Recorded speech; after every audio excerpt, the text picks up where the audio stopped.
Let me pretty quick. I'm not gonna have no kufa. Not like my kufa on yet, James. Not work that way. Let me pretty quick. I'm not gonna have no kufa. Not like my kufa on yet, James. Not work that way. Let me pretty quick. Go straight up live. I guess I'll have to talk some shit. I'm not gonna have no kufa. Not like my kufa on yet, James. Not work that way. Let me pretty quick. Go straight up live. I guess I'll have to talk some shit. Alright, well here we are. I think I gotta straighten up my sound first. Okay. There we go. We're live. This is actually Spread to Spread. Michael Jenkins. We have a presentation this night. It's gonna be a little different from what we do. And don't forget, because we're gonna start doing a thing where we're actually gonna do live music and everything. Jenny's here, but he's not on site. But I have something set up, so I'll play a little music here. I have 2 songs I want to do, and I also have an interview that me and my brother did last Sunday at 106.1 in Baltimore. That was the main thing I want to do. It's been edited down, so it's not long. We'll come back after the interview. It's been a long journey for us. We've gone through diverse things. We started out as a music band. It was 7 guys, but things happened. It finally wound up just being me and my brother. When you work with a bunch of gifted, talented individuals, sooner or later they are going to go their own way. Yeah, they got to break free, and that's what they did. But we remain brother to brother, spirit to spirit. Yeah. Here we are. Brother to brother, spirit to spirit. All right. I'm not gonna ask y'all ages enough. I'm gonna leave it right there. Yeah, I was say. So y'all have like how many albums out? Well, as far as our projects, we have 3 albums and we have 4 Christmas singles. Mm-hmm. And right now we're working on a GoFundMe project from DMB. Homeless. To Homeless project is called Do You Care? Yeah. Do You Care? Well, I gotta tell you, I've heard some of those some of that Christmas music. They played it for me one day. It's hot, man. It's really good music. It's really good music. Well, thank you, Pastor. Yeah, it's good stuff. Alright, can y'all do something right here for us? Ben, look, I knew you were trying put it to on give the me an spot. idea. I mean, right now, I'm not a voice anyway. I could do maybe a couple of lines, okay? Have yourself a merry little Christmas. Make the season bright. Hang a shining star upon the highest bough. Yeah, we redid that. Yeah, what a giddy. But it came, it turned out pretty good too. Our version of it. So how long have y'all actually been singing? Wow, man. Now you really asked about my age. Yeah. I've been singing maybe, I guess since I was about 3 years old, something like that. But right now I don't do too much. I don't do too much singing. I let my baby brother do most of the singing. I've had my share of singing, but basically with me it's basically arranging the music and writing the music, and my brother does most of the lyrics, and he writes the music too. Mm-hmm. But we are a songwriting team, okay? And So did y'all just wake up in the middle of the night and just like, hey, we can sing now? How did it involve you? Like, I can really sing. Oh man, I went through the church. Mm-hmm. He went to the church. Sang in the gospel choir, sang for a glee club, a community glee club. But Denny, this is Denny speaking. Mm-hmm. It's Denny and Mike. And Denny Mike. I personally was thrust in front. I played for a couple of bands after high school that we put together.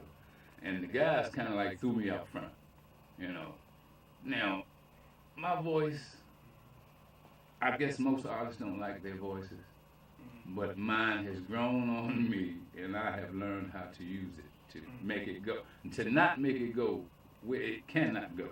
Yeah, right. You know, knowing your limits. Yeah, you gotta know where you are. Can I put you on the spot and ask you a question? Of course. Y'all said y'all been singing and y'all started in the church, right? Right. So why do you feel that people start in the church and start to leave the church? Oh wow, yeah, that's something. That's where they got their talent from, and that's where they was birthed their talent at, and then they decide, hey, I don't need to sing for God no more. I can sing for the world. Giggle. But that's what happens, That's the man. absolute truth. That's what happens. You become part of the world. I mean, well, some do, some don't. Mm-hmm. And in my case, man, I guess I was stepping in and out, man, since my whole life. I played with quartets, man. I actually did eight years on the road with Little World, James Brown's brother. I played bass guitar with him and singing background. And I mean, but the whole time I was always still there, man. Yeah. But people.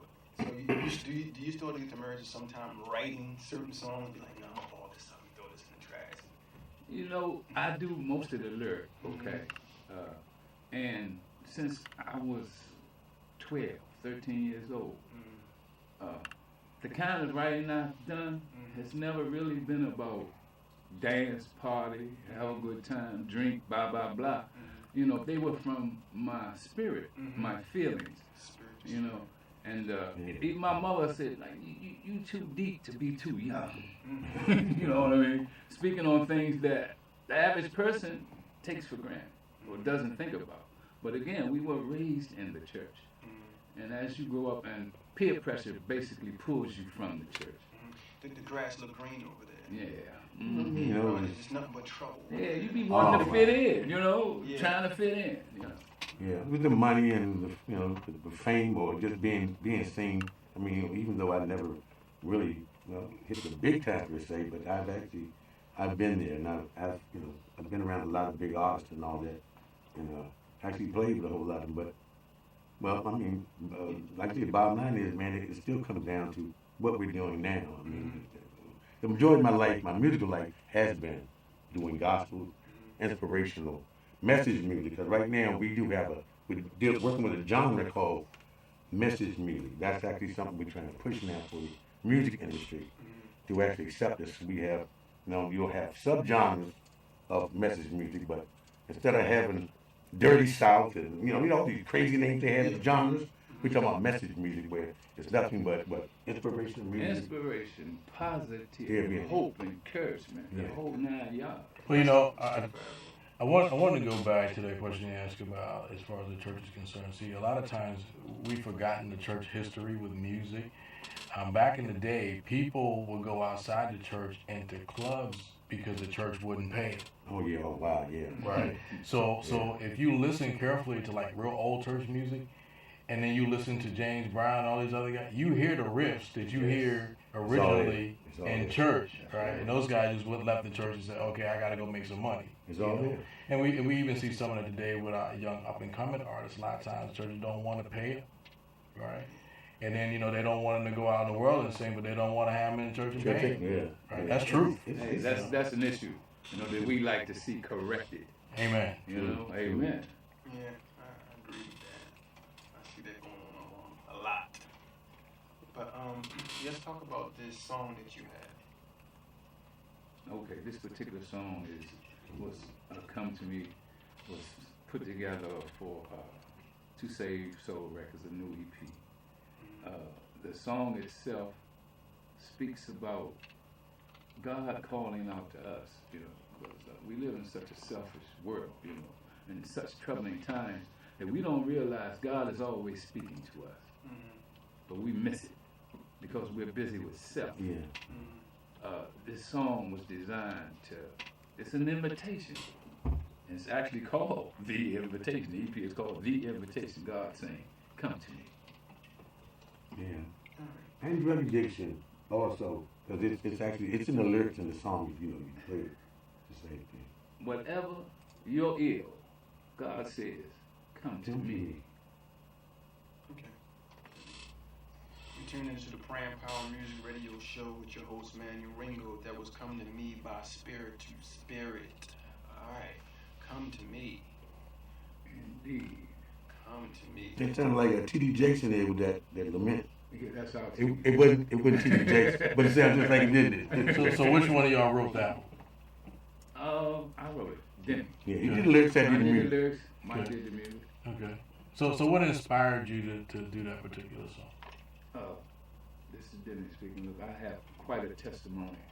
I mean, too long to speak on, but I can say this: I've had heart surgery, major heart surgery twice.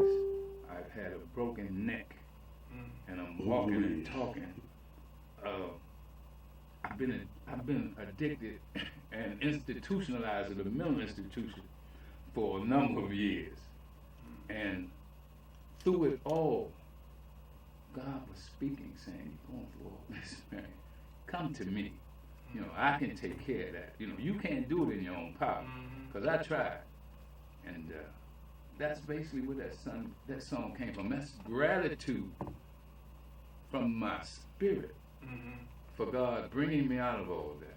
And the invitation is sent out so others might realize that that same power, that same spirit will heal them.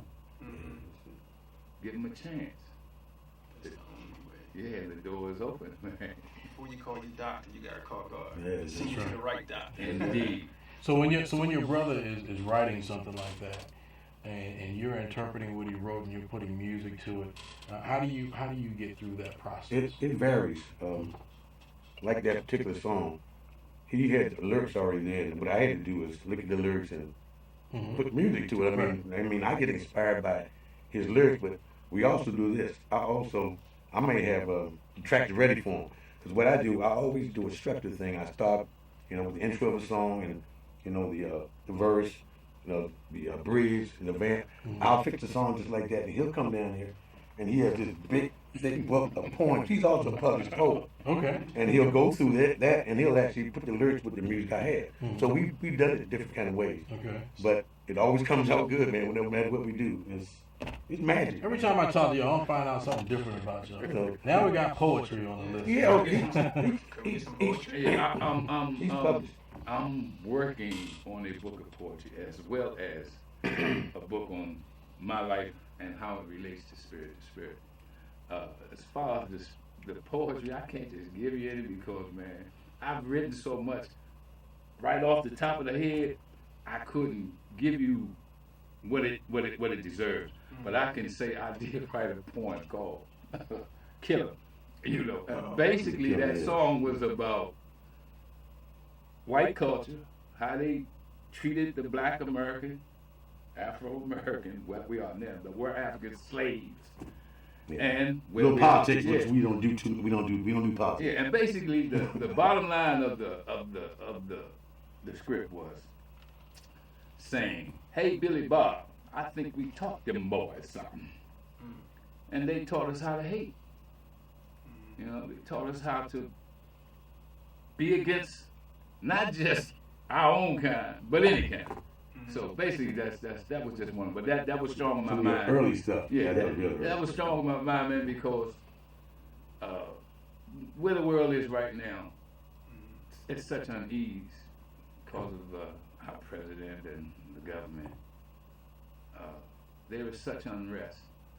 So that poem came to mind. But there is much more, but look forward to it. So how's your music influenced by some of the street crime you're seeing with African Americans against African Americans? Have you wrote a poem or a song about that? Oh, we definitely did. I'm sure I have. See, with me, it goes way back. Like my brother said, I have like a briefcase, file cabinet full of writing. I write down my thoughts, my ideas, my relationships with people. I just write. That's what I do. Well, we did it. That one song, the one song we did with you, where it was about Black Lives Matter. Even on the video, we dedicated, to. Yeah, don't you worry. Yeah. Right, I remember that. Yeah. Yeah, don't you worry. But we also have that one. You better get ready. Oh yeah. And that basically deals with that subject. All right. We don't want to give We're gonna pause for a moment. Give a shout out to our sponsor, and that's Saints Deli. If you're hungry and you need to fill your belly, you need to make your way down to Saints Deli, 3942 Park Heights Avenue. You know you can get a cheesesteak for $5, a corned beef for $7. They got the best prices in town. You know, Saints Deli, where greatness and food begins. They're also available on Uber Eats. All you gotta do is type in Saints Deli, SAINTSDELI, and we will be there, no lie. All right, now we're gonna go back into spirit to spirit. Do you have a website or anything? Yeah. We have two major websites. One is our ministry website, and the other one is actually our music website. Our music website is www.spiritmessagemusic.com. Our ministry webpage is spirit-to-spirit-ministry.com. And we also have, and from the first site that gave you the Spirit Message Music, I have links to everything we're hooked up with. We must have at least 40 sites that Yeah, we we're all actually over the web. So, Facebook, Twitter. It's So where anybody are able to purchase these CDs? Are you available on iTunes? we're available at all major all digital outlets, and also we actually have a couple of sites that we have one site where you can get hard copy of our latest CD, just our latest CD, and then we also have Brother Martin. He distributes our latest EP, which is The Invitation, and that's everywhere, right? Yes. Worldwide Yeah, worldwide. distribution. Oh, and let's see, our main site. Going there, you have connection to everything we do, all our music, our ministry as far as our GoFundMe, the partnership. But we also do a ministry partnership also too, which my brother can explain all that better. Well, you know, what I wanted to say before I went any further, to say, man, I'm shocked. You know, there's so much love in this room. You know, when Keith and Maria Martin asked Mike and myself to come for this interview today, we had no idea that Pastor Jacob Chambliss would be here also. You know, and we have worked with him as well. So he's familiar with Spirit to Spirit. So I'm really feeling the love in this room. All right. That's great. All right. Do we have anything to say about that? Oh, absolutely. I mean, you know, we had a great run, and they did some great music, and you know, sometimes life has its changes or whatever, but you know, we're still brothers in Christ, and we still have love for one another. And we was just in their studio. My wife was in their studio just a few weeks ago, doing some music for a project that they're working on. Did you come prepared to talk about that project a little bit today? Indeed. Do you care? So what's that about? Do you care? Do You Care is a project that is dealing with the plight of homelessness. I can't say it. Homelessness. I mean, I've suffered homelessness personally, as well as my brother, and I know how unsettling, frustrating that whole situation is, because it's not just having nowhere to lay your head. It's a mental condition, you know, not having a home. I mean, think about that. It's much deeper than that. Yeah. Just not having some place to stay, you know, or clothes on your back. It's having people to care about you, period. Enough to want to do something to help your situation. Because again, you know, a wise man told me, you ain't gonna always have. If he said it just like that, I could say it in better English. But he said, you are not gonna always have. So there's gonna always be someone less fortunate than yourself. Amen. And it's about caring. That's why the song asks the question, do you care? Now it can relate to any and all humanitarian projects. Period. I mean, HIV. think about it. I mean, diabetes, heart disease, whatever it may be. The song asks the question, Do you care? And like right now, we are focusing on the DMV area, even though homelessness is worldwide. We know that, but we have to start somewhere. So we're using the DMV, that's D.C., Maryland, Virginia area. Our backyard. Yeah, we want to go further out, but like I said, you have to start somewhere, right? And just like the same thing we were talking about, Brother Keith Martin and his wife Maria, we're going to do a blanket drive here in Baltimore. We Baltimore was part of DMV, isn't it? As far as I know. So it's all about that. Well, it's interesting when you talk about the project Do You Care. It's not much said about it, but a lot of people are a paycheck away from being homeless. Oh no question. And that's just the truth being told. That's the truth. That people sometimes get in tough situations, lose a job, whatever, and they could be in that same situation. And that's why I feel like people should get behind this project and support it. No, for real. We're praying for that. Still trying to push it. All right, we great. It was wonderful having y'all on this show. Looking at the time, time flies. It does. Like money flies. Mhm. Time flies like money flies. But y'all got a great ministry, and hope y'all success in what y'all do. Touching souls, saving souls, spirit to spirit. Thank you, my brother. We That's the mission. We appreciate being invited. Save If souls. no one else cares, I know God cares. Yes. All right.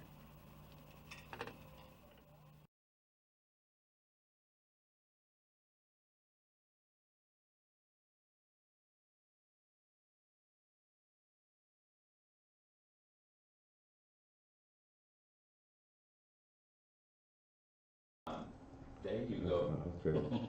What's going on right now is we're going to close out what we did for today. The major thing is we're going to continue to do our GoFundMe project and still do our YouTube.